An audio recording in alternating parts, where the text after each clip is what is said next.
AC కొనే ముందు మీ room size చూసుకోండి. 120 స్క్వేర్ ఫీట్ లోపుంటే 1 టన్, అదే 150 స్క్వేర్ ఫీట్ వరకుంటే 1.5 టన్, 150 స్క్వేర్ ఫీట్ ప్లస్ ఉంటే 2 టన్ ఏసీ ఖచ్చితంగా ఉండాలి. రూమ్ సైజ్ కంటే తక్కువ కెపాసిటీ ఉన్న ఏసీ కొంటే అది అస్సలు కూలింగ్ ఇవ్వదు సరికదా, కరెంటు బిల్లు కూడా విపరీతంగా పెంచుతుంది. 1.5 టన్ అని స్టిక్కర్ ఉంటే సరిపోదు. స్టార్ లేబుల్ మీద కూలింగ్ కెపాసిటీ వాట్స్లో చూడండి. నిజమైన 1.5 టన్ ఏసీకి 5275 వాట్స్ ఉండాలి. చాలా బ్రాండ్స్ ఇలాగా తక్కువ కెపాసిటీ ఇచ్చి మిమ్మల్ని మోసం చేస్తాయి. ఒకసారి కొన్నాక ఇక తక్కువ కూలింగ్ వస్తోంది అని బాధపడి లాభముండదు. 2026లో ఏసీ కొంటే ఇన్వర్టర్ మోడలే కొనండి.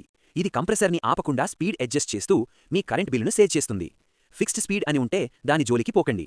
2025లో 5 స్టార్, ఇప్పుడు 4 స్టార్ మాత్రమే. రోజూ ఏసీ వాడేవారు 5 స్టార్, కేవలం సమ్మర్లో వాడేవారు 3 స్టార్ ఎంచుకోండి. ఏసీలో పీసీబీ చాలా ఖరీదైనది. అందుకే 5 ఏళ్ల కాంప్రిహెన్సివ్ వారంటీ లేదా కనీసం పీసీబీ మీద 5 ఏళ్ల వారంటీ ఉండేలా చూసుకోండి. స్టెబిలైజర్ అవసరం లేదని కంపెనీలో అన్నా సరే, మీ పీసీబీ సేఫ్టీ కోసం విడిగా ఒక స్టెబిలైజర్ ఖచ్చితంగా వాడండి. అఫీషియల్ వెబ్సైట్లో ఇన్స్టలేషన్ ఛార్జెస్ కోసం చెక్ చేసుకోండి.